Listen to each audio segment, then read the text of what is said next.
دروازے کو دیکھتے ہوئے اللہ اللہ کہنے لگا۔ ترک شدید غم میں یہی کرتے تھے۔ اچھا میرا فون تو رجسٹر کر دو۔ لڑکا چند لمحے غمگین اور کینہ پرور نگاہوں سے انہیں دیکھتا رہا، پھر ہاتھ آگے بڑھایا۔ پاسپورٹ؟ ان دونوں نے ایک دوسرے کو ذرا تشویش سے دیکھا۔ یہ پاسپورٹ سے فون کے لیے مانگ رہا ہے نا؟ نہیں، یہ ہمیں انتر کروائے گا۔ ڈی جے، اسے پاسپورٹ نہیں دینا، ورنہ اس نے اتنا لمبا جرمانہ کروانا ہے کہ ہمارا ٹرپ کینسل ہو جائے گا۔ پاسپورٹ نہیں ہے ہمارے پاس، ڈی جے نے زور سے ہاتھ ہلا کر کہا۔ وہ حیا سے چند قدم پیچھے تھی۔ پاسپورٹ؟ اس نے بازو بڑھائے اور پھر سے پاسپورٹ مانگا۔ کہا نا نہیں ہے ہمارے پاس پاسپورٹ؟ حیا جھنجھلائے ہوئے انداز میں کہہ رہی تھی۔ پاسپورٹ کے بغیر رجسٹر نہیں کر سکتے؟ دیکھو، ہم تمہیں کچھ پیسے اوپر دے دیں گے۔ Ambulance, ambulance! وہ اپنی دھن میں کہے جا رہی تھی جب لڑکا ایک دم گھبرا کر چلا اٹھا۔ اس نے ناسمجھی سے اسے دیکھا، پھر اس کی نگاہوں کے تعاقب میں گردن موڑی۔ حیا؟ پیچھے کھڑی ڈی جے دونوں ہاتھوں میں سر تھامے اوندھی گرتی جا رہی تھی۔ اس کی آنکھیں بند ہو رہی تھیں اور وہ تکلیف کی شدت سے دبے دبے انداز میں چلا رہی تھی۔ لڑکا بھاگ کر کاؤنٹر کے پیچھے سے نکلا۔ D J, D J! وہ ہذیانی انداز میں چیختے ہوئے اس کی طرف لپکی۔ اس کی اینک پھسل کر فرش پر جا گری۔ تیزی سے اس کی طرف بڑھتے لڑکے کا جوگر اس پہ آیا اور کڑچ کی آواز آئی اور ایک شیشہ دو حصوں میں بٹ گیا۔ D J, D J! وہ اس پر جھکی دیوانہ وار اسے پکار رہی تھی۔ ڈی جے کی آنکھیں بند ہو رہی تھیں، ساری دنیا اندھیرے میں ڈوب رہی تھی۔ ہسپتال کا وہ کوریڈور سرد اور ویران تھا۔ سنگ مرمر کا فرش کسی مردے کی طرح سفید تھا، سفید، بے جان، ٹھنڈا۔ وہ بالکل سیدھی بیٹھی تھی، ساکت، جامد۔ سیٹ میں کسی غیر مرئی نقطے پر نگاہیں مرکوز کیے اس کی آنکھوں سے آنسو ٹوٹ ٹوٹ کر گر رہے تھے۔ جب سے ڈی جے آپریشن تھیٹر میں تھی وہ یوں ہی ادھر بیٹھی تھی۔ آن ڈیوٹی ڈاکٹر نے کچھ بتایا تھا کہ خدیجہ کے برین میں بیری اینیورزم تھی، ایک پھولی ہوئی اینیورزم جو پھٹ گئی تھی۔ سب آرکینائڈ ہیمریج۔ ڈاکٹر نے کہا تھا کہ بینڈری اینیورزم پھٹنے والے مریضوں میں سے 80 سے 90% کی موت واقع ہو جاتی ہے۔ کم سے کم بھی 10% کی امید تھی، اور وہ اسی 10% امید کو تھامے وہاں بینچ پہ بیٹھی تھی۔ اس کا ذہن بالکل مفلوج ہو چکا تھا، جیسے بھاری سل سے سر کو کچل دیا گیا ہو۔ پھر بھی اس نے کہیں سے ہمت مجتمع کر کے ڈی جے کے گھر والوں کو پاکستان فون کر دیا تھا۔ اس کے باپ بھائیوں کی پریشانی، ماں کے آنسو، وہ کچھ نہیں سمجھ پا رہی تھی۔ اس کے ابو ترکی آنے کی کوشش کر رہے ہیں اور اس کا بھائی جو فرانس میں مقیم تھا وہ بھی رات تک پہنچ جائے گا۔ بس اس کی سمجھ میں یہی بات آئی تھی۔ بار بار کوئی نہ کوئی اسے فون کرتا اور وہ ہر بات کے جواب میں بھیگی آواز سے اتنا ہی کہہ پاتی، مجھے نہیں پتا، ڈاکٹر باہر نہیں آئے۔ اب وہ یوں ہی نڈھاسی بینچ پہ بیٹھی تھی، آنسو لڑیوں کی صورت اس کی آنکھوں سے گر رہے تھے۔ 10% کی امید۔ اس نے گود میں رکھے موبائل کو دیکھا، پھر اٹھا کر کپکپاتے ہاتھوں سے پیغام لکھنے لگی۔ میں ٹاکسن فرسٹ ایڈ ہاسپٹل میں ہوں، ڈی جے کو برین ہیمریج ہوا ہے، تم فوراً آ جاؤ۔ اور جہان کو بھیج دیا۔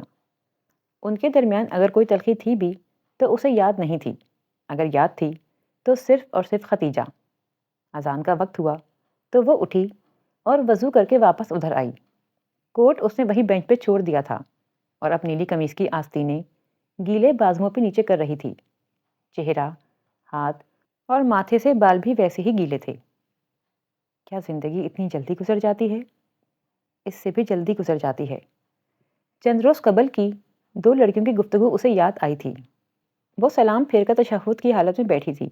اس کا چہرہ مکمل طور پہ بھیگا ہوا تھا اور یہ وضو کا پانی نہیں تھا۔ وہ دونوں ہتھیلیاں ملائے انہیں ڈبڈبائی آنکھوں سے دیکھ رہی تھی۔ میرے اللہ! وہ بے آواز رو رہی تھی۔ آپ کو پتا ہے ڈی جے میری بیسٹ فرینڈ ہے، میری سب سے اچھی دوست، ارم، زارا، ان سب سے اچھی دوست۔ آپ اسے ہم سے مت چھینیں۔ اس کے ماں باپ وہ بوڑھے ہیں، وہ مر جائیں گے۔ آپ ہمیں ایسے مت آزمائیں، آپ ہمیں ڈی جے واپس کر دیں۔ میری 10% کی امید کو ہارنے مت دیں۔ وہ ہتھیلیوں پہ چہرہ جھکائے ہوئے ہولے ہولے لرز رہی تھی۔ شفون کا نیلا دوپٹہ سر سے پھسل کر گردن کی پشت تک جا گرا تھا۔ میں بہت اکیلی ہوں، میرے پاس ابھی کوئی نہیں ہے سوائے آپ کے۔ میرے پاس بجانے کے لیے کوئی گھنٹی نہیں ہے، کھٹکھٹانے کے لیے کوئی دروازہ نہیں ہے، ہلانے کے لیے کوئی زنجیر نہیں ہے۔ میری پہلی امید بھی آپ ہیں، آخری بھی آپ ہیں۔ اگر آپ نے میری مدد نہ کی تو کوئی میری مدد نہیں کر سکے گا۔ اگر آپ نے چھین لیا تو کوئی دے نہیں سکے گا، اور اگر آپ دے دیں تو کوئی روک نہیں سکے گا۔ آپ ہمیں ڈی جے کی زندگی واپس لوٹا دیں، آپ ڈی جے کو ٹھیک کر دیں۔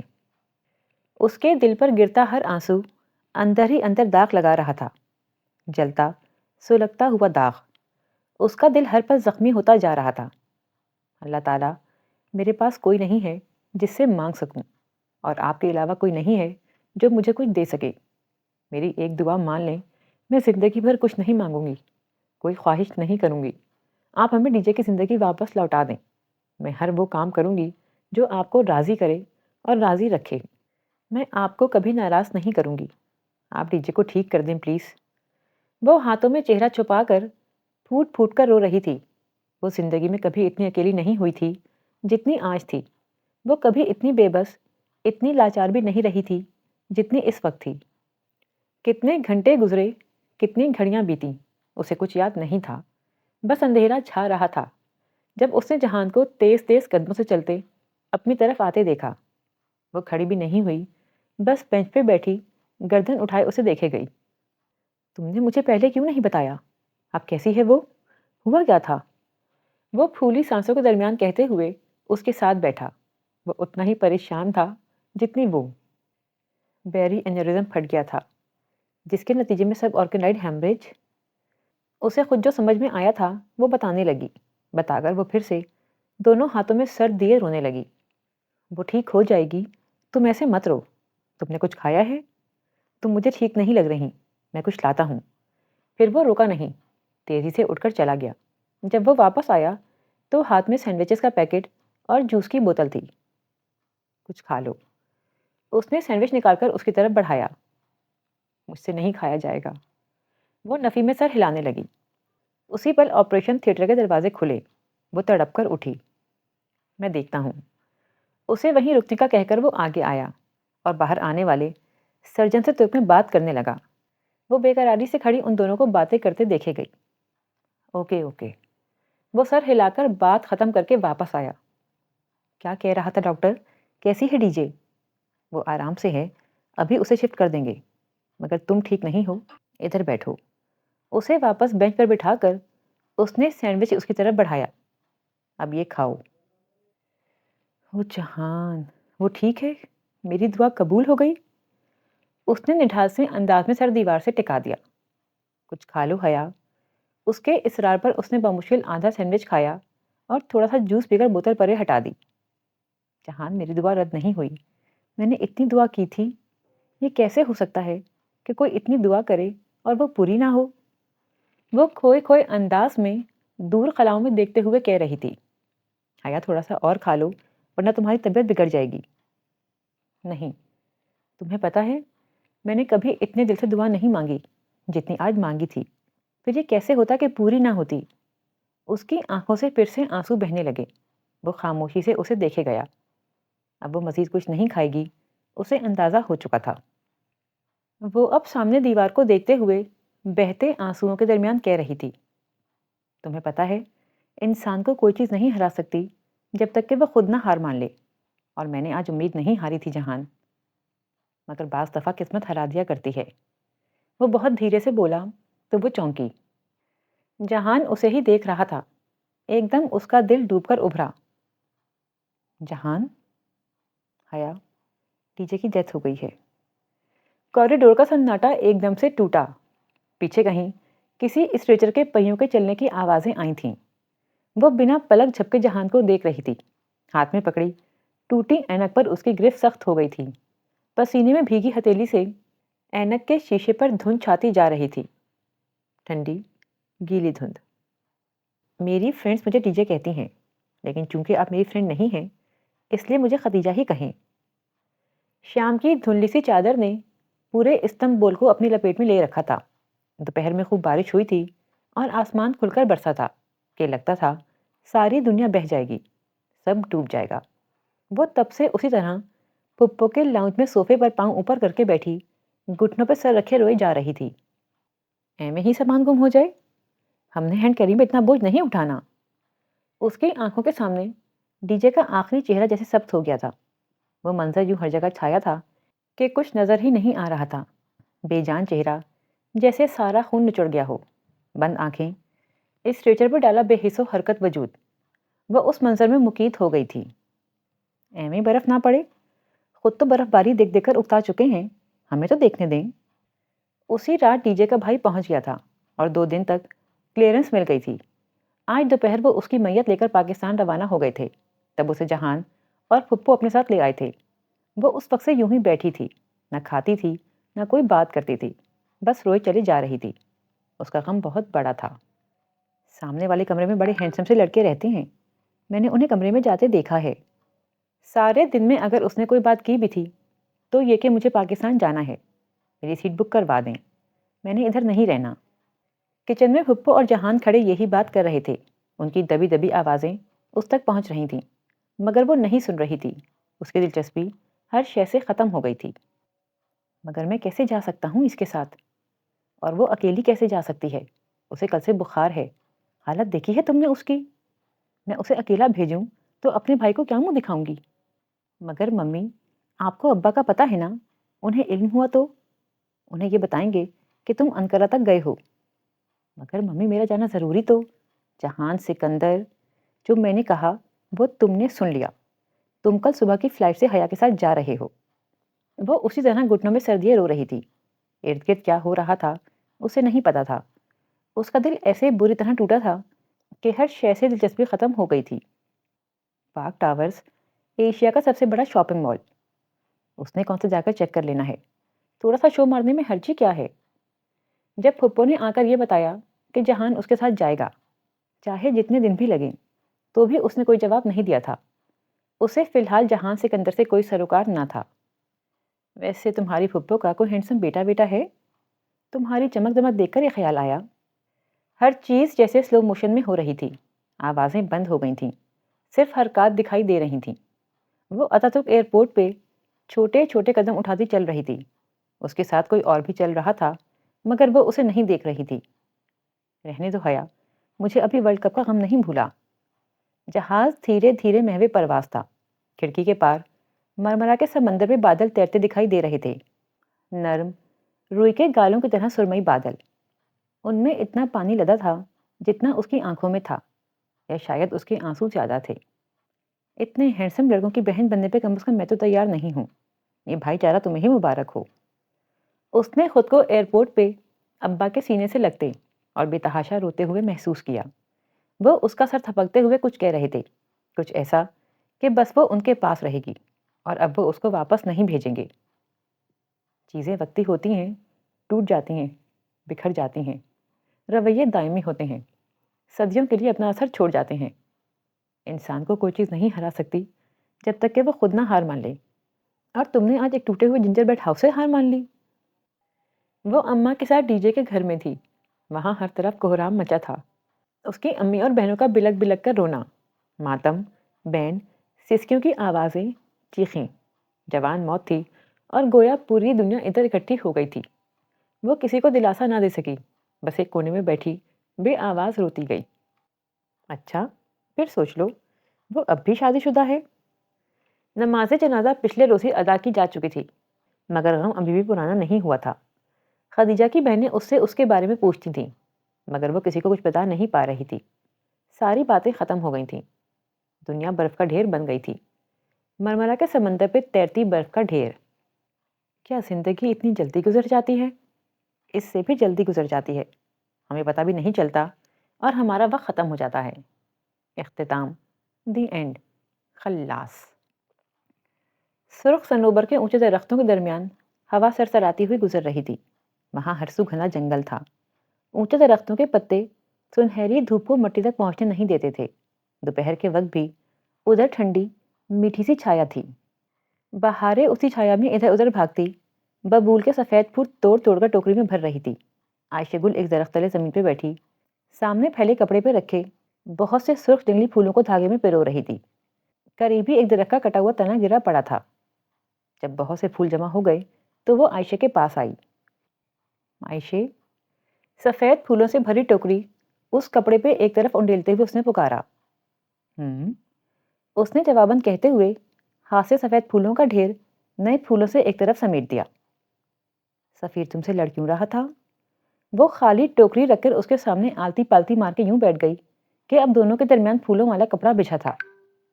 لڑ نہیں رہا تھا، اپنی بات سمجھانے کی کوشش کر رہا تھا، مگر وہ اونچا اونچا کیوں بول رہا تھا؟ بہاریں دونوں ہتھیلیوں پہ چہرہ گرائے الجھی الجھی سی پوچھ رہی تھی۔ گردن جھکا کر سوئی پھول میں ڈال دی عائشہ نے مسکرا کر سر جھٹکا۔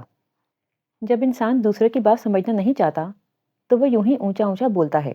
تمہیں پتہ ہے نا، اس کے پیرنٹس نے اس کی شادی اس کی پاکستانی کزن سے طے کر دی ہے اور وہ اس سے شادی نہیں کرنا چاہتا۔ کیوں نہیں کرنا چاہتا؟ اس کی مرضی نہیں ہوگی۔ اس نے سوئی کو پھول کی دوسری طرف سے نکال کر کھینچا۔ دھاگا کھینچتا چلا گیا۔ پھولوں کی لڑی لمبی ہوتی جا رہی تھی۔ شادی مرضی سے ہوتی ہے نا؟ ہاں۔ وہ اب بہارے کے سفید پھولوں کو ہاتھ سے ادھر ادھر ٹٹول رہی تھی۔ پھر جب میں بڑی ہوں گی تو میں عبد الرحمن سے شادی کروں گی۔ پھولوں کو سمیٹتا اس کا ہاتھ رکا۔ اس نے ایک خفا سی نگاہ بہارے پہ ڈالی۔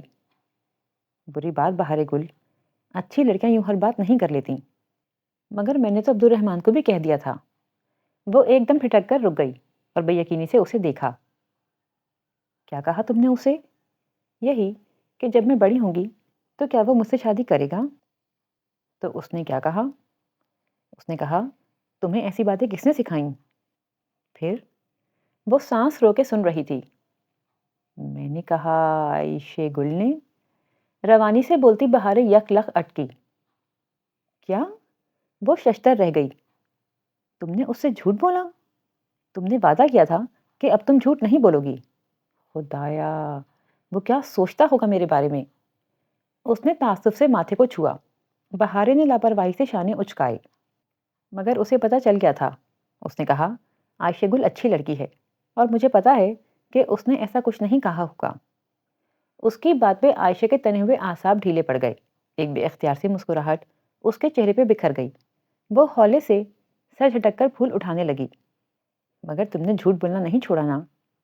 وعدہ اب نہیں بولوں گی۔ ہر دفعہ اللہ سے وعدہ کرتی ہو، وہ ہر دفعہ تمہیں ایک موقع اور دیتا ہے، مگر تم پھر سے وعدہ توڑ دیتی ہو۔ اتنی دفعہ وعدہ توڑو گی تو وہ تمہارے وعدوں کا اعتبار کرنا چھوڑ دے گا۔ آئندہ میں سچ بولوں گی، اب کی بار مضبوط والا وعدہ۔ چلو ٹھیک ہے، وہ مسکرا دی۔ اب تم نے ہمیشہ سچ بولنا ہے، کیونکہ جب انسان بہت زیادہ جھوٹ بولتا ہے تو ایک وقت ایسا آتا ہے جب اسے خود اپنے سچ کا اعتبار بھی نہیں رہتا۔ سیگلز کا غول پھڑ پھڑاتا ہوا ان کے اوپر سے گزرا۔ عائشہ نے گردن اٹھا کر اوپر دیکھا۔ وہ پرندے یقیناً پورے بیوق ادا کا چکر کاٹ کر اب سمندر کی طرف محو پرواز تھے۔ عائشہ گل چند لمحے ان پرندوں کے پنکھی مانند اڑ کر بادلوں میں گم ہو گئے تو بہاریں نے پکارا، بولو۔ وہ گردن جھکائے اپنی لڑی میں اب سرخ پھولوں کے آگے سفید پھول پرو رہی تھی۔ تم تو ہمیشہ سچ بولتی ہو نا، ایک بات بتاؤ گی؟ بہاریں ذرا ڈرتے ڈرتے کہہ رہی تھی۔ پوچھو۔ عبداللہ کی بہن کسی کو کہہ رہی تھی کہ بیوق ادا کی پولیس بہت بری ہے، وہ عبد الرحمن پاشا کو کچھ نہیں کہتی، اور یہ کہ وہ جزیرے کا سب سے برا آدمی ہے۔ عائشہ، کیا عبد الرحمن واقعی برا آدمی ہے؟ وہ رک رک کر تذبذب سے پوچھ رہی تھی۔ عائشہ سانس رو کے اسے دیکھ رہی تھی۔ بہاریں خاموش ہوئی تو اس نے ذرا خفگی سے سر جھٹکا۔ نہیں، وہ بہت اچھا آدمی ہے۔ عبداللہ کی بہن کو کیا پتا؟ اور تم نے کسی سے جا کر عبد الرحمن کے بارے میں کوئی بات نہیں کرنی۔ تمہیں اپنا وعدہ یاد ہے نا؟ بہاریں نے گردن اسبات میں ہلا دی۔ مجھے یاد ہے۔ عائشہ دھاگا دانت سے توڑ کر لڑی کے دونوں سروں کی آپس میں گرہ لگانے لگی۔ اس کے چہرے پہ واضح اداسی بکھری تھی۔ وہ سپہر میں ختیجہ کے گھر سے واپس آئی تھی۔ کچھ دیر کمرے میں لیٹی رہی۔ سر درد سے پھٹا جا رہا تھا، بخار بھی ہو رہا تھا اور نیند تھی کہ آ ہی نہیں رہی تھی۔ بند کمرے میں گھٹن ہونے لگی تو وہ گھبرا کر اٹھی اور کھڑکیوں کے پردے دونوں ہاتھوں سے ہٹائے۔ سامنے لان میں کرسیوں پر ابا اور اماں کے ساتھ تایا فرقان اور سائمہ تائی چائے پیتے نظر آ رہے تھے۔ میز پر اسنیکس اور دیگر لوازمات رکھے تھے اور وہ لوگ باتوں میں مگن تھے۔ سائمہ تائی بہت سلیقے سے سر پہ دوپٹہ جمائے فاطمہ کی طرف چہرہ کیے کچھ کہہ رہی تھی۔ فاطمہ تایا فرقان کے سامنے سر پہ دوپٹہ لیتی تھیں، جو پیچھے کیچر تک جھلک جاتا تھا۔ ان کی آنکھیں حیا جیسی تھیں اور لوگ کہتے تھے کہ 20 سال بعد حیا ایسی ہی ہوگی، اور اب وہ سوچتی تھی کہ پتہ نہیں 20 سال بعد وہ ہوگی بھی یا نہیں۔ وہ شاور لے کر سادہ ٹراؤزر پہ ٹخنوں کو چھوٹی سفید لمبی قمیص پہنے ہم رنگ دوپٹہ سر پہ لپیٹے باہر آئی۔ پہلے عصر کی نماز پڑھی کہ نمازیں ان 3 دنوں میں وہ قریباً ساری پڑھ رہی تھی۔ خدیجہ کے لیے بہت ڈھیر ساری دعائیں کر کے وہ اٹھی اور پھر دوپٹہ شانوں پہ پھیلائے بالوں کو کھلا چھوڑے کچن کی طرف آ گئی۔ فاطمہ فریج سے کچھ نکال رہی تھیں۔ اسے آتے دیکھا تو فریج کا دروازہ بند کر کے مسکراتی ہوئی اس کی طرف آئیں۔ شانے تک آتے بالوں کو کیچر میں باندھے وہ عام حلیے میں بھی بہت جاذبے نظر لگتی تھیں۔ میرا بیٹا اٹھ گیا؟ انہوں نے اسے گلے سے لگایا، پھر ماتھا چوما۔ جی۔ وہ مسکرانا چاہتی تھی مگر آنکھیں بھیگ گئیں۔ بس صبر کرو، اللہ کی چیز تھی، اس نے لے لی۔ صبر اتنا آسان ہوتا تو کوئی دوسرے کو کرنے کو نہ کہتا اماں، ہر شخص خود ہی کر لیتا، مگر میں کوشش کروں گی۔ گڈ، اچھا باہر آ جاؤ، تایا تائی ملنے آئے ہیں۔ مجھ سے؟ ہاں، اور جہان سے بھی۔ او ہاں، کدھر ہے وہ؟ اسے یاد آیا کہ وہ بھی ساتھ ہی آیا تھا، بس کھانا کھا کر سو گیا تھا، ظاہر ہے تھکا ہوا تھا۔ ابھی میں نے دیکھا کہ اٹھ چکا تھا، کہہ رہا تھا بس آ رہا ہوں۔ ویسے سبین کا بیٹا ذرا، وہ کہتے ہوئے جھجکیں۔ ذرا سا پراؤڈ ہے، نہیں؟ نہیں، وہ شروع میں یوں ہی ریزرو سا رہتا ہے، اور بعد میں؟ حیا نے گہری سانس لی۔ بعد میں بھی ایسا ہی رہتا ہے، اس شروع اور بعد کے درمیان کبھی کبھی نارمل ہو جاتا ہے۔ وہ باہر آئی تو اسے دیکھ کر تایا فرقان مسکرائے۔ وہ جھک کر ان دونوں سے ملی۔ اتنے عرصے بعد ملا ہوں اپنی بیٹی سے، اور وہ بھی ایسے موقع پر۔ تمہاری دوست کا سن کر بہت افسوس ہوا، اللہ اس کی مغفرت کرے۔ آمین۔ وہ سر کے اسبات کے ساتھ عاجز وصول کرتی کرسی کھینچ کر بیٹھی۔ ہوا کیا تھا اسے؟ سائمہ تائی نے تعصب سے پوچھا۔ Brain haemorrhage. چند لمحے کے لیے ملال زدہ خاموشی چھا گئی، جسے برآمدے کا دروازہ کھلنے کی آواز نے چیرا۔ وہاں سے فاطمہ باہر آئی تھیں اور ان کے عقب میں جہان بھی تھا۔ اس نے سیاہ ٹراؤزر جس کے دونوں پہلوؤں پہ لمبی سفید دھاری تھی کے اوپر آدھے بازوؤں والی سرمئی ٹی شرٹ پہن رکھی تھی۔ آنکھیں خمار آلود تھیں جیسے ابھی سو کر اٹھا ہو۔ چہرہ اور سامنے کے بال گیلے تھے۔ وہ شاید پانی کے چھینٹے مار کر تولیے سے منہ خشک کیے بغیر ہی باہر آ گیا تھا۔ اسے آتے دیکھ کر سب اس کی طرف متوجہ ہو گئے۔ وہ لان کے دھانے پہ پہنچا تو لمحے بھر کے لیے ذرا تذبذب سے گھاس کو دیکھا، پھر ایک نگاہ سامنے بیٹھے افراد کے قدموں پر ڈالی جو جوتوں میں مقید تھے، پھر ذرا جھجک کر گھاس پہ چلتا ہوا ان تک آیا۔ حیا جانتی تھی کہ وہ کیوں جھجکا تھا۔ ترکی میں گھاس پہ چلنا سخت معیوب سمجھا جاتا تھا، اور موقع ملنے پر وہ اور ڈی جے اپنی تسکین کے لیے گھاس پہ ضرور جوتوں سے چل کر دیکھتی تھیں۔ شکر ہے تمہاری شکل تو دیکھی ہم نے۔ اس سے مل کر رسمی انداز میں حال احوال پوچھ کر تایا فرقان نے گھنی مونچھیں تلے مسکراتے ہوئے کہا تھا۔ تھینکس۔ وہ رسماً کبھی نہیں مسکرایا اور اسی سرد انداز میں کہتا حیا کے مقابل کرسی کھینچ کر بیٹھا۔ وہ یہاں آنے پر قطعاً راضی نہیں تھا، وہ جانتی تھی۔ سبین نے گویا قسم کھا رکھی تھی کہ ہمیں اپنے بیٹے کی شکل نہیں دیکھنے دے گی۔ اسے کیسے خیال آیا تمہیں بھیجنے کا؟ اس کے لیے دیے انداز کا اثر تھا کہ تایا فرقان کے مسکراتے لہجے کے پیچھے ذرا سی چبھن در آئی۔ ممی کو اپنی بھتیجی کو اکیلے بھیجنا آکورڈ لگ رہا تھا، سو مجھے آنا پڑا۔ بغیر کسی لگی لپٹی کے اس نے کہہ ڈالا۔ منگیتر منقوہہ کے الفاظ تو دور کی بات، اس نے تو میری کزن تک نہیں کہا تھا۔ گویا رشتوں کی حدود واضح کی۔ سلیمان صاحب کے ماتھے پہ ذرا سی شکن ابھری اور سائمہ تائی کے لبوں کو ایک معنی خیز مسکراہٹ نے چھو لیا۔ حیا بالکل لا تعلق سی لان کی کیاریوں میں اگے پھولوں کو دیکھنے لگی۔ وہ اور ڈی جے ہمیشہ ٹاکسنگ پارک سے پھول چرانے کی کوشش کرتے تھے، مگر پارک کا کیئر ٹیکر ان پہ بڑی سخت نگاہ رکھتا تھا۔ اور تمہاری ممی کب آئیں گی؟ سلیمان صاحب نے چائے کا گھونٹ بھرتے ہوئے پوچھا۔ ممی کی بھتیجی اور تمہاری ممی۔ اس کے گھر کے مرد آج بہت تول تول کر الفاظ ادا کر رہے تھے۔ کچھ کہہ نہیں سکتا، اس نے شانے اچکا دیے۔ جہان، جوس لوگے یا چائے یا پھر کافی؟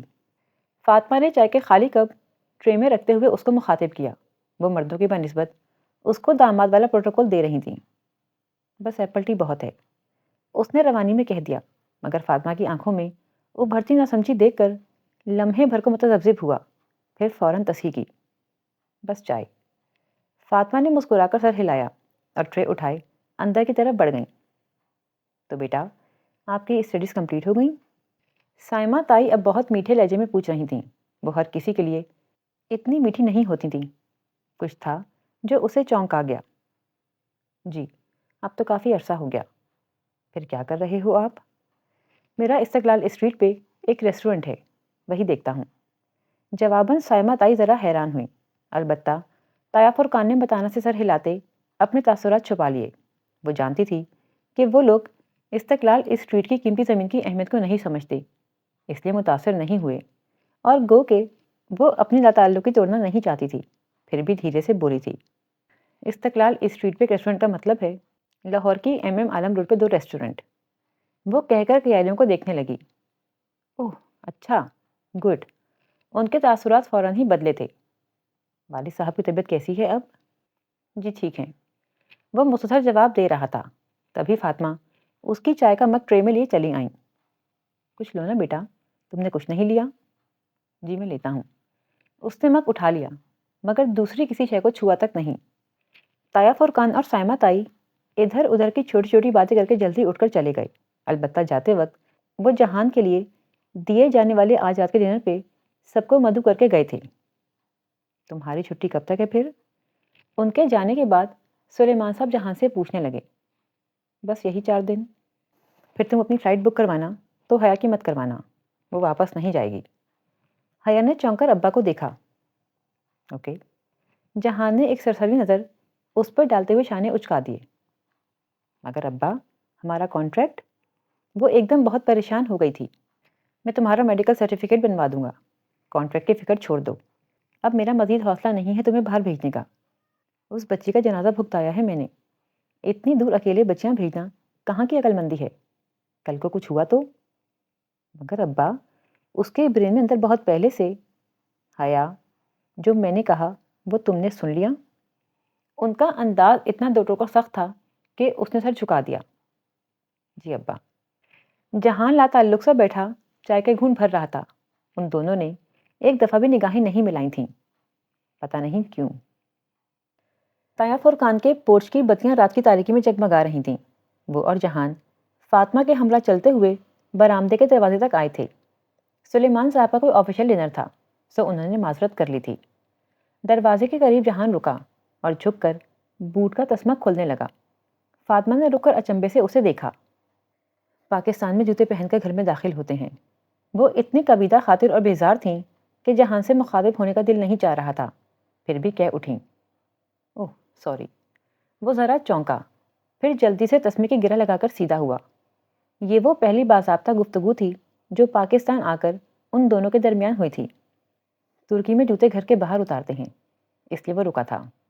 اس نے الجھی سی کڑی فاطمہ کے قریب سرگوشی کر کے وجہ بتائی۔ فاطمہ نے سمجھ کر اوہ کہا اور آگے بڑھ گئیں۔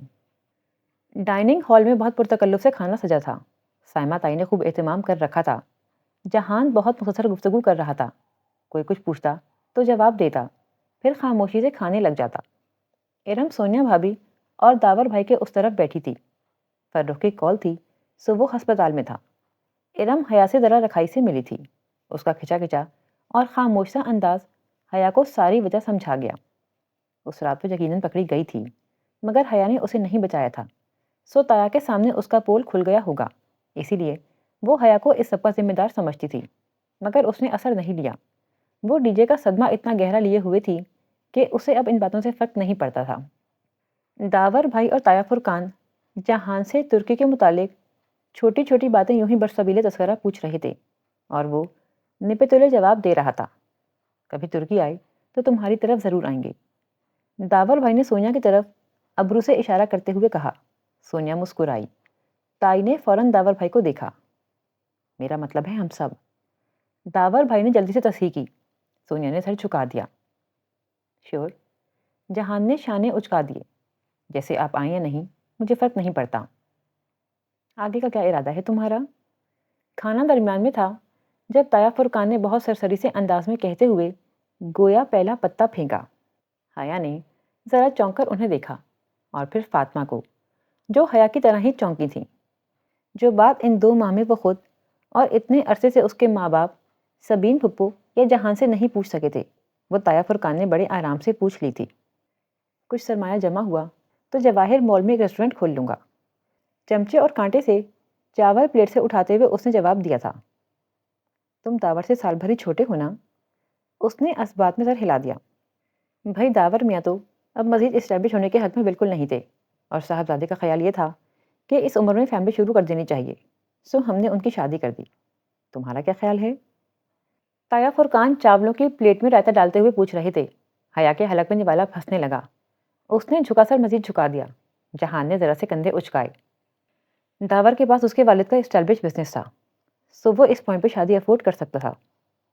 اس نے سلاد کی پلیٹ سے کھیرے کا ایک ٹکڑا اپنی پلیٹ میں رکھتے ہوئے بے پرواہی سے جواب دیا۔ کام تو خیر تمہارا بھی اسٹیبلش ہو گیا ہے، میرے اوپر ابھی کافی قرض ہے، وہ ذرا ہلکا ہو جائے تو ہی کچھ سوچوں گا۔ حیا نے گردن مزید جھکا لی۔ کیا تھا اگر وہ اپنی لینڈ لیڈی کے قرضے کا ذکر نہ کرتا، کچھ بھرم تو رہنے دیتا۔ یہ بھی ٹھیک ہے، انسان اس وقت ہی شادی کرے جب وہ اس کی ذمہ داری نبھا سکے۔ ذمہ داری نبھانا بھی مشکل کام ہوتا ہے۔ ہاں، اگر والدین ساتھ دیں تو یہ مشکل آسان ہو سکتی ہے، مگر یہاں پاکستان میں تو اب اکثر شادیوں پہ والدین ناخوش ہوتے ہیں، کیونکہ آج کل کے بچے ان کی پسند کو اہمیت نہیں دیتے اور اپنی مرضی کرتے ہوئے ان کے طے کردہ رشتوں کو ریجیکٹ کر دیتے ہیں۔ یہ تو میرے بچے ہیں کہ جو ماں باپ نے کہا اس پہ راضی ہو گئے، ورنہ تو… انہوں نے معاشرے پہ ایک تبصرہ کرتے ہوئے تعصب سے سر جھٹکا۔ سونیا بھابی نے بے چینی سے پہلو بدلا۔ فاطمہ کی پیشانی پہ ناگوار سی شکنیں ابھر آئی تھیں، مگر وہ کچھ کہہ نہیں سکتی تھیں۔ طایا بڑے تھے، ان کے سامنے کوئی نہیں بول سکتا تھا۔ ویل، یہ ڈیپینڈ کرتا ہے۔ جہان نے کولڈ ڈرنک کے گلاس سے چھوٹا سا گھونٹ لیتے ہوئے کہا۔ میرا خیال ہے ماں باپ اگر اپنی مرضی مسلط نہ کریں تو چیزیں ٹھیک رہتی ہیں۔ سائمہ طائی کی مسکراہٹ گہری ہوتی چلی گئی۔ فاطمہ کے چہرے پہ ایک تاریک سایہ لہرایا اور حیا کی گردن مزید جھک گئی۔ بھرے پنڈال میں گویا اس کی بے عزتی کر دی گئی تھی۔ یہ بھی ٹھیک ہے، طایا فرقان نے سر ہلا کر تائید کی۔ تمہاری واپسی کب ہے؟ جواب مل گیا تھا، سو بات بدل دی۔ سوموار کی صبح کی فلائٹ ہے۔ حیا تو نہیں جا رہی نا؟ ویسے میرا بھائی میری طرح بزدل نہیں ہے، بلکہ کافی بہادر ہے۔ میری بیٹی نے بھی آ کر اسی اسکالرشپ کا کہا تھا، مگر میں نے اس کی ماں سے کہا کہ اسے سمجھاؤ، اکیلی لڑکی جب دوسرے ملک تنہا تنہا جاتی ہے تو پورا خاندان انگلیاں اٹھاتا ہے۔ بھائی بچی جتنی احتیاط کرے، لوگ تو باتیں بناتے ہیں کہ کو ایجوکیشن میں پتہ نہیں کیسے رہتی ہے، وہاں اکیلے باہر آنا جانا ہوگا، کس سے ملتی ہے کس سے نہیں، پھر کوئی اونچ نیچ ہو جائے تو ماں باپ تو ہو گئے نا بدنام۔ خیر، ویسے ترکی تو اچھا مسلمان ملک ہے، اور تمہاری فیملی ساتھ تھی تو ہمیں اپنی بیٹی کی طرف سے بے فکری رہتی تھی۔ انہوں نے کہتے ہوئے مسکرا کر حیا کو دیکھا، جو خاموشی سے پلیٹ میں دھرے چاول کانٹے سے ادھر ادھر کر رہی تھی۔ وہ کھا نہیں رہی تھی، لیکن کسی نے محسوس نہیں کیا۔ حیا، تم نے شادی کے کپڑے بنوا لیے؟ سائمہ طائی نے گفتگو کا رخ اس کی طرف موڑا۔ اس نے ذرا سی نفی میں گردن ہلائی۔ ابھی دیکھوں گی۔ اسے علم نہیں تھا کہ اماں نے کپڑے بنوائے ہیں یا نہیں۔ چلو، تم ریڈی میڈ بھی لے سکتی ہو، آسانی ہو جائے گی۔ سارا مسئلہ میری ارم کا ہوتا ہے، دوپٹہ شیفون کا نہ ہو، پتلا دوپٹہ سر پہ نہیں ٹکتا نا، آستینیں باریک نہ ہوں، اور پھر جو جوڑا اچھا لگتا ہے اس کی آستینیں ہی غائب ہوتی ہیں۔ تمہاری تو خیر ہے، تم سبھی کچھ پہن لیتی ہو، ساری مصیبت تو میری آئی رہتی ہے، بار بار درزی کے چکر لگانے پڑتے ہیں۔ بات ختم کر کے انہوں نے ایک نظر جہان کو دیکھا، وہ ٹیشو سے ہاتھ صاف کر رہا تھا۔ بس کیوں کر دی بیٹا، اور لو نا، کھانا ٹھیک لگا تمہیں؟ جی مامی، کھانا تو بہت اچھا تھا، بس ذرا مرچ زیادہ تھی۔ وہ پہلی دفعہ قدرے مسکرا کر بولا۔ جہاں طائی کی مسکان پھیکی ہوئی، وہاں سونیا بھابی نے اپنی مسکراہٹ چھپانے کے لیے چہرہ جھکا دیا۔ رات دیر تک جاگنے کے باعث وہ صبح دن چڑھے تک سوتی رہی، اور آنکھ کھلی بھی تو موبائل کی آواز سے۔ اس نے مندی مندی آنکھیں کھولیں اور سائڈ ٹیبل پہ رکھا اپنا پاکستانی موبائل اٹھا کر دیکھا۔ وہاں پرائیویٹ نمبر کالنگ جلتا بجھتا دکھائی دے رہا تھا۔ اف، یہ پھر پیچھے پڑ گیا، اور اسے پتا تھا کہ جب تک اٹھائے گی نہیں وہ کال کرتا رہے گا۔ ہیلو، اس نے کوہنیوں کے بل اٹھتے ہوئے فون کان سے لگایا۔ ویلکم بیک، کیسی ہیں آپ؟ وہی دھیما خوبصورت گھمبیر لہجہ اس کی پیشانی پہ بل پڑ گئے۔ کیوں فون کیا ہے آپ نے؟ آپ کی دوست کا سنا تھا، بہت افسوس ہوا۔ آئندہ آپ کو کبھی افسوس ہو یا خوشی ہو مجھے فون مت کیجیے گا۔ آپ اتنی بدگمان کیوں رہتی ہیں؟ آپ اگلے بندے کی پوری بات کیوں نہیں سنتی؟ مجھے کہنے تو دیں جو مجھے کہنا ہے۔ اسے جیسے غصہ آیا تھا۔ دیکھیں، میں جانتی ہوں کہ آپ کون ہیں، میں یہ بھی جانتی ہوں کہ آپ کس کے بیٹے ہیں، اور یہ بھی کہ آپ کا میرے خاندان سے کیا ایشو ہے، مگر بات جو بھی ہے اس کا مجھ سے کوئی واسطہ نہیں ہے۔ آپ آئندہ فون کریں گے تو بھی میں نہیں اٹھاؤں گی۔ خدا حافظ۔ اس نے زور سے بٹن دبا کر فون بند کیا اور تکیے پہ اچھال دیا۔ پتہ نہیں کون سا گناہ تھا اس کا جو وہ شخص اس کے پیچھے پڑ گیا اور اپنے ساتھ بہت سے مسئلے اس کے پیچھے لگا دیے۔ شام میں فاطمہ کے بے حد اصرار اور پھر ناراض ہونے کی دھمکی کے بعد حیا وہ کامدار انارکلی فراک پہننے پہ راضی ہوئی جو رنگ کے فرق کے ساتھ تمام لڑکیوں نے مہندی کے لیے بنوائے تھے۔ اس کا قدم تیار ہونے کو دل نہیں چاہ رہا تھا، مگر فاطمہ نے اس کی ایک نہیں سنی۔ جو ہو چکا ہے ہم اسے بدل نہیں سکتے، پھر لوگوں کو خود پہ تمسخر کرنے کا موقع کیوں دیں؟ فریش ہو کر جاؤ ورنہ تمہاری تائی کوئی نہ کوئی قصہ بنا دیں گی۔ لمبا انارکلی فراک گہرے سبز رنگ کا تھا اور اس پہ دبکے کا سلور کام تھا۔ ساتھ میں سونیا بھابی نے اس کو اپنا سبز اور سلور پراندہ باندھ دیا کہ سب لڑکیاں پراندے پہن رہی تھیں۔ سلور ٹیکا بھی سونیا نے ہی اس کی پیشانی پہ ٹکا دیا، مگر کسی بھی قسم کے سنگھار کے لیے وہ قطعاً راضی نہ تھی۔ اچھا کاجل تو ڈال لو۔ سونیا اس کے ساتھ سیڑھیوں کے اوپر کھڑی اسے کاجل تھمانا چاہ رہی تھی، مگر اس نے چہرہ پیچھے کر لیا۔ وہ اس وقت آیا فرقان کے گھر میں تھیں۔ سیڑھیوں سے نیچے لاؤنج میں ہر طرف رشتہ داروں کی چہل پہل تھی۔ مہوش اور سیرش کی چھوٹی بہن ثنا کیمرہ لیے ادھر ادھر بھاگ رہی تھی۔ اس کا فراک سرخ کلر کا تھا، سونیا کا اپنی بری کا تھا ہلکا گلابی۔ نہیں، رہنے دیں بھابی۔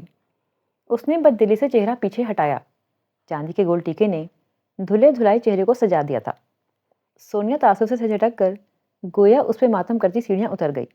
اس نے ایک آخری نگاہ دیوار پہ آویزہ آئینے پہ ڈالی، کامدار سبز دوپٹہ کاندھے پہ ڈالا اور دوسرا پلو بائیں بازو سے آگے کو نکال لیا اور پلٹ کر سیڑھیاں اترنے لگی۔ تبھی اس نے جہان کو دیکھا۔ وہ سب سے لاتعلق سا اپنے موبائل پہ کچھ پڑھتا سامنے سے چلا آ رہا تھا۔ فاطمہ اس کے لیے 2-3 کرتے لے آئی تھیں اور اس وقت اس نے ان میں سے ایک سیاہ والا کرتا زیبتن کر رکھا تھا جس کے گلے پہ سنہرے دھاگے کا کام تھا۔ آستین کوہنیوں تک موڑے وہ کوئی میسج لکھ رہا تھا۔ وہ سہج سہج کر باریک ہیل سے زینے اترنے لگی۔ ٹاکسنگ والا واقعہ اسے نہیں بھولتا تھا۔ وہ آخری سیڑھی پہ تھی جب جہان نے سر اٹھایا، ایک لمحے کے لیے رک کر اسے دیکھا، پھر اس کی طرف آیا۔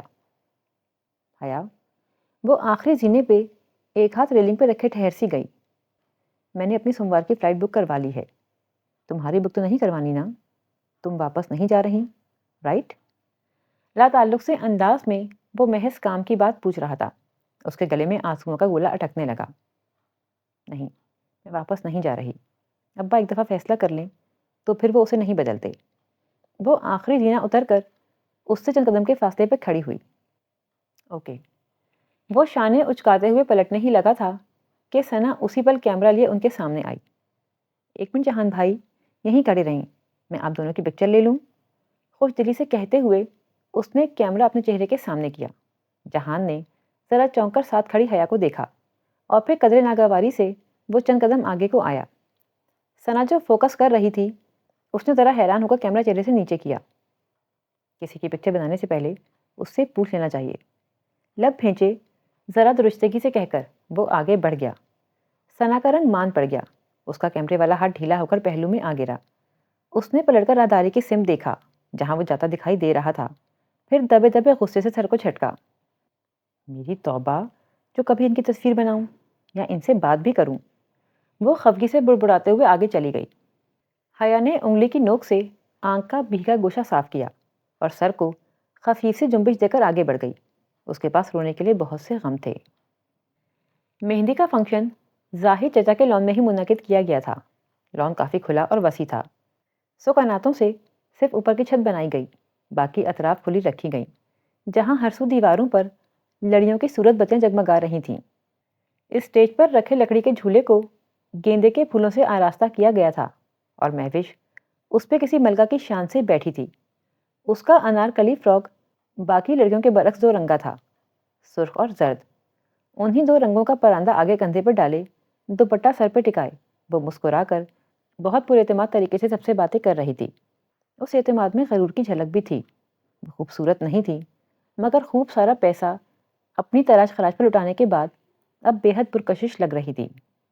پہلو میں بیٹھا اس کا ماموزات عفان عام سی شکل کا کینیڈین نیشنل تھا، مگر سننے میں آیا تھا کہ تازہ تازہ بے حد امیر ہوا ہے۔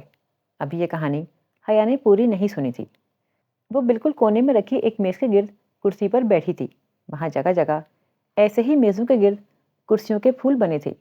کوئی اور وقت ہوتا تو وہ بھی اپنے سبز فراک میں ادھر ادھر خوش باش پھر رہی ہوتی، مگر آج وہ اندر سے اتنی بیزار اور اداس تھی کہ وہیں بیٹھی سب کو خالی خالی نگاہوں سے دیکھے گئی۔ ہر طرف لڑکیاں لڑکے آ جا رہے تھے۔ ثنا اپنا کیمرہ اٹھائے ماتھے پہ جھولتا ٹیکا سنبھالتی ادھر ادھر اٹھلاتی تصویریں کھینچتی پھر رہی تھی۔ اسٹیج پہ سائمہ تائی جھک کر مہوش کو مہندی لگا کر اب مٹھائی کھلا رہی تھی۔ ارم بھی وہیں تھی۔ اس کا انارکلی فراک ہلکا فیروزی تھا اور کبھی وہ دوپٹہ گردن میں ڈال لیتی تو کبھی سر پہ کر لیتی کہ خواتین اور مردوں کا ایک ہی جگہ انتظام تھا، اور طایا فرقان بھی آس پاس ہی تھے۔ زاہد چچا روشن خیال تھے تو مہوش کے ماموں کا خاندان بھی آزاد خیال تھا، سو مہندی کا فنکشن مشترکہ رکھا گیا تھا۔ البتہ ان کے خاندان کے لڑکے اور مرد ذرا الگ تھلگ چند میزوں پہ برا جمان تھے، تاکہ برائے نام ہی صحیح مگر پارٹیشن ہو جائے۔ طایا فرقان اور سلیمان صاحب سب وہیں تھے۔ وہ اسی طرح بیٹھی پراندہ آگے کو ڈالے خیر دلچسپی سے سب کچھ دیکھ رہی تھی۔ اس نے ایک سرسری سی نگاہ میں گرد و پیش کا جائزہ لے کر جہان کو ڈھونڈنا چاہا تھا، اور وہ اسے نظر آ بھی گیا تھا۔ دور مردوں کی طرف طایا فرقان اور سلیمان صاحب کے ساتھ کرسی پہ ٹانگ جمائے ہوئے آستین کوہنیوں تک مڑے وہ خاصا لاتعلق سا بیٹھا تھا۔ یقیناً وہ جی بھر کر بور ہو رہا تھا۔ وہ تلخی سے سر جھٹک کر واپس اسٹیج کو دیکھنے لگی، جہاں اب فاطمہ مہوش کو مٹھائی کھلا رہی تھیں۔ ساتھ ہی اس کی جڑواں بہن سہرش بیٹھی مسکرا کر کیمرے کو دیکھتی تصویر بنوا رہی تھی۔ اس کا انارکلی فراک پستئی رنگ کا تھا۔ دونوں بہنوں کی شکل و صورت سمیت سب مختلف تھا، مگر بدلے بدلے یہ مغرور انداز یکساں تھے۔ ثنا چونکہ چھوٹی تھی یا فطرتاً مختلف تھی، سو اس نے یہ اثر قبول نہیں کیا تھا۔ حیا، ادھر کیوں بیٹھی ہو؟ ارم اپنا فیروزی کامدار دوپٹہ سر پہ ٹھیک سے جماتے ہوئے اس کے ساتھ کرسی پہ آ بیٹھی۔ کل کی نسبت اس کا رویہ قدر دوستانہ تھا۔ ہاں، تم سناؤ، تھک گئی ہو؟ وہ بھی جواباً نرمی سے بولی، ہاں بس تھوڑی بہت۔ اچھا، وہ لہجہ ذرا سرسری سا بنا کر وہ بولی، فون فارغ ہوگا تمہارا؟ مجھے ذرا فضا کو کال کرنی تھی، کچھ نوٹ سا کہنا تھا، میرا فون خراب ہے آج کل۔ حیا نے گہری سانس اندر کو کھینچ کر خارج کی تو ارم سے اس کا فون بھی لے لیا گیا تھا۔ ہاں، فون فارغ ہے، جب چاہے لے لو، مگر کریڈٹ ختم ہے، جب سے آئی ہوں ڈلوایا ہی نہیں ہے۔ دوپہر سے ظفر کو ڈھونڈ رہی تھی کہ وہ ملے تو اس کو بھیج کر کارڈ منگواؤں۔ اس نے طایا فرقان کے کل وقتی کوک کا نام لیا، گو کہ یہ سچ نہیں تھا اور کریڈٹ اس نے صبح ہی ڈلوایا تھا، مگر وہ ارم کو فون نہیں دینا چاہتی تھی۔ اچھا، ارم کے چہرے پہ واضح مایوسی پھیلی تھی۔ اماں کا فون فارغ ہوگا، لے آؤں؟ وہ اٹھنے لگی تو اس کی توقع کے عین مطابق ارم نے جلدی سے اس کا ہاتھ پکڑ کر روک دیا۔ رہنے دو، میں بعد میں ابا سے لے لوں گی۔ میرا فون ریپیئرنگ کے لیے نہ گیا ہوتا تو۔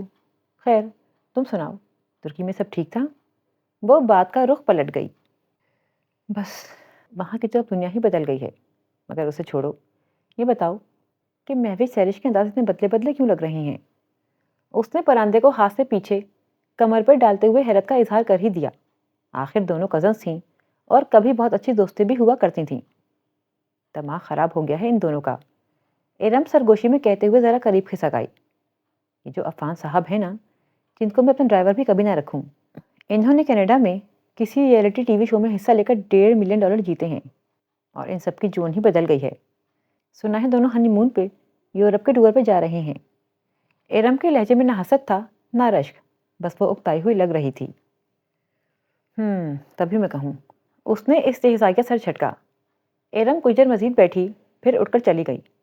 حیا کو اگر کسی نے اسٹیج کی طرف بلایا بھی تو وہ نہیں گئی، اور اصرار بھی کسی نے نہیں کیا۔ اس کے صدمے سے سب واقف تھے، مگر اس کی دوست کے غم میں کسی نے اپنا کام نہیں چھوڑا تھا، اور وہ کسی سے ایسی توقع کر بھی نہیں رہی تھی۔ پھر بھی دل پہ ایک بوجھ سا تھا۔ کتنی بے حس تھی یہ دنیا، کیسے لمحوں میں لوگ ختم ہو جاتے ہیں، اور یہاں کسی کا کچھ نہیں بگڑتا، سب کم جاری و ساری رہتے ہیں۔ اور ایک دم بجلی غائب ہو گئی، ساری بتیاں گل ہو گئیں، ہر طرف اندھیرا اور سناٹا چھا گیا، صرف کیمرہ مین کے کیمروں کی فلیش لائٹس کی روشنی رہ گئی۔ پھر مایوسی، غصہ بھری مزمحل سی آوازیں بلند ہوئیں، موبائل کی ٹارچز آن ہوئیں، کسی نے بھاگ کر برآمدے کی UPS کی ٹیوب لائٹس جلائیں تو مدھم سفید روشنی برآمدے میں پھیل گئی۔ رضا، فرخ، داور وغیرہ کو ان کی ماؤں نے آوازیں دیں، جنریٹر آٹومیٹک تھا، پھر کیوں نہیں چلا؟ کوئی تو جنریٹر چلائے۔ ہر طرف اکتاہٹ بھری آوازیں سنائی دینے لگیں۔ لڑکے بھاگ کر برآمدے میں آئے اور فرخ نے جلدی سے آگے بڑھ کر جنریٹر چلانے کی کوشش کی، مگر اس کا انجن مردہ پڑا تھا۔ اچھے بھلے فنکشن میں بدبدگی سی ہو گئی۔ ہر طرف بے چینی اور اضطراب بڑھتا جا رہا تھا۔ ہر میز پر ایک ٹمٹماتی موبائل کی ٹارچ جگمگا رہی تھی۔ پتہ نہیں ابا، چل نہیں رہا۔ داور بھائی نے بھی 2-4 دفعہ کوشش کی، مگر بے سود۔ وہ ہاتھ جوڑ کر مایوسی سے کہتے ہوئے کھڑے ہوئے۔ ابا اور تایا فرقان بھی برآمدے کے ستونوں کے پاس آن کھڑے ہوئے تھے۔ حیا کی ٹیبل چونکہ برآمدے سے بہت قریب تھی، اس لیے وہ گردن موڑ کر بیٹھی سب کچھ دیکھ رہی تھی۔ جاؤ مکینک کو بلا کر لاؤ یا دوسرے جنریٹر کا بندوبست کرو، جلدی۔ تایا فرقان برہمی سے ڈانٹتے اپنے بیٹے کو دوڑا رہے تھے۔ کوئی ادھر بھاگا تو کوئی ادھر، ہر طرف ایک شرمندگی اور بیزاری پھیل گئی تھی۔ وہ ایک کوہنی میز پہ ٹکائے، تھوڑی ہتھیلی پہ رکھے، گردن ترچھی کر کے برآمدے کو دیکھے گئی، جہاں مدھم سی روشنی میں رکھا جنریٹر دکھائی دے رہا تھا۔ قریبی تایا فرقان اور سلیمان صاحب کھڑے قدرے تعصب سے آپس میں کچھ کہہ رہے تھے۔ دفعتاً وہ ذرا چونکی۔ اس نے جہان کو برآمدے کے زینے چڑھتے دیکھا۔ تایا فرقان اور ابا نے اسے نہیں دیکھا تھا، وہ آپس میں مصروف تھے۔ وہ خاموشی سے آستینیں مزید پیچھے موڑتے ہوئے آگے بڑھا اور جنریٹر کے سامنے ایک پنجے اور ایک گھٹنے کے بل بیٹھا۔ نچلا لب دانتوں سے دبائے وہ اب گردن جھکائے جائزہ لینے لگا تھا، پھر سر اٹھایا اور متلاشی نگاہوں سے ادھر ادھر دیکھا۔ قریب سے افراتفری کے عالم میں ثنا اندر جاتی دکھائی دی۔ اس نے ثنا کو آواز دی، وہ ٹھٹک کر رکی۔ اس نے کچھ کہا تو ثنا نے ذرا اچنبے سے سر اسبات میں ہلایا اور اندر چلی گئی۔ چند لمحوں بعد اس کی واپسی ہوئی تو چھری، پیچ کس اور ایسی چند چیزیں اس کے ہاتھ میں تھیں۔ جہان کے ساتھ وہ سب رکھ کر پھر خود بھی وہیں کھڑی ہو گئی۔ وہ جنریٹر کا کور اتار رہا تھا، تبھی تایا فرقان کی نگاہ اس پہ پڑی تو وہ چونکے۔ وہ بغیر اپنے کرتے کی پرواہ کیے زمین پہ بیٹھا جنریٹر میں ہاتھ ڈال کر کچھ دیکھ رہا تھا۔ تایا فرقان کے تعاقب میں سلیمان صاحب نے بھی اس کی طرف دیکھا۔ فیول والو میں کچھ پھنس گیا ہے، ابھی صاف ہو جائے گا۔ اس کی آواز مدھم سی حیا تک پہنچی تھی۔ ثنا بہت حیرت، بہت متاثر سی اس کے ساتھ کھڑی اس کو کام کرتے دیکھ رہی تھی، جو بالکل کسی ماہر میکینک کے انداز میں بہت مہارت سے تاریں ادھر ادھر کر رہا تھا۔ چونکہ ہر سو اندھیرا تھا اور روشنی صرف برآمدے میں تھی، سو برآمدے کا منظر سارے منظر پہ چھانے لگا۔ لڑکیاں اور رشتہ دار خواتین مڑ مڑ کر اسی طرف دیکھ رہی تھیں۔ ماحول پہ چھائی بے چینی ذرا کم ہوئی۔ اس نے کور واپس ڈالا، اس کے ہاتھوں پہ کالک لگ گئی تھی۔ پھر اس نے جنریٹر کا لیور کھینچا اور پیچھے کو ہٹا تو ساتھ ہی ایک دھماکے سے ساری بتیاں روشن ہو گئیں۔ اتنی تیز روشنی سے حیا کی آنکھیں لمحے بھر کو چندھیائیں۔ اس نے بے اختیار انہیں میچ کر دھیرے دھیرے کھولا۔ ثنا خوشی اور تشکر سے کچھ کہتے ہوئے چیزیں اٹھا رہی تھی۔ وہ ہاتھ جھاڑتے ہوئے اٹھ رہا تھا۔ ثنا نے اس کے ہاتھوں کی طرف اشارہ کر کے کچھ کہا تو وہ اسی سنجیدگی سے سر ہلا کر اندر چلا گیا۔ ثنا بھاگ کر اس کے پیچھے گئی۔ سلیمان صاحب جو قدرے دم بخود سے دیکھ رہے تھے، ذرا سنبھل کر واپس مڑے اور متاثر ہوئے تھے۔ وہ اس تاثر کو چھپانے کی ناکام کوشش کر رہے تھے۔ حیا مسکراہٹ دبائے واپس سیدھی ہو کر بیٹھ گئی۔ جس شخص نے اندھیروں میں روشنیاں بکھیر دی تھیں، اس سے سبھی متاثر تھے، البتہ وہ جانتی تھی کہ ابا نے کبھی یہ توقع نہیں کی ہوگی کہ جہانیوں زمین پر بیٹھ کر جنریٹر کھولنے لگ جائے گا۔ اس کے دل میں ایک بے پایاں سا فخر جاگا۔ اس کی اور یقیناً ثنا کی بھی خود ساختہ سی خفگی اب کہیں نہیں تھی۔